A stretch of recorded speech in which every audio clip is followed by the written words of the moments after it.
నేను ముఖ్యమంత్రి గారికి, మంత్రి ఉత్తమ్ కుమార్ రెడ్డి గారికి ధన్యవాదాలు తెలియజేస్తా ఉన్నాను.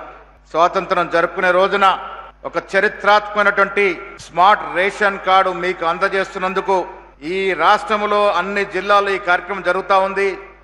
స్మార్ట్ రేషన్ కార్డ్ అందుకుంటున్నటువంటి ప్రతి ఇంటి యజమానికి, యజమానురాలికి నా శుభాకాంక్షలు.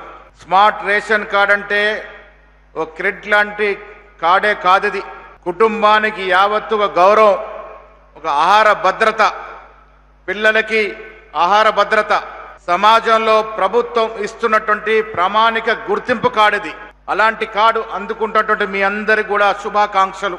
ఇవాళ రేషన్ కార్డు ఇవ్వడం అంటే మీ అందరికి కూడా ధనికులు తినేటటువంటి సన్న బియ్యం ఇవ్వడం, దాంతోపాటు సరుకులన్నీ కూడా నేరుగా అవకతో లేకుండా ప్రతి కుటుంబానికి ప్రభుత్వం ఇచ్చే ప్రతి సంక్షేమం చేరే విధంగా ఈ కార్డు రూపకల్పన చేసినటువంటి రాష్ట్ర ప్రభుత్వానికి, ముఖ్యమంత్రి గారికి, ఉత్తమ్ కుమార్ రెడ్డి గారికి నా మనస్ఫూర్తి ధన్యవాదములు. రేషన్ కార్డే కాదు, ఈ దేశంలో ఏ రాష్ట్రం ఇవ్వలేనటువంటి ఇందిరమ్మ ఇల్లు అనేది పేదవాడి కళ.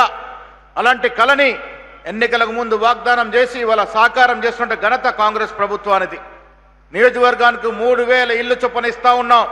ముఖ్యమంత్రి గారి ధ్యేయం అర్హత కలిగినట్టు ఏ పేదవాడు కూడా ఇల్లు లేకుండా ఉండకూడదని ఆ కార్యక్రమంలో భాగంగా ప్రతి వానికి ఇల్లు ఇస్తా ఉన్నాం.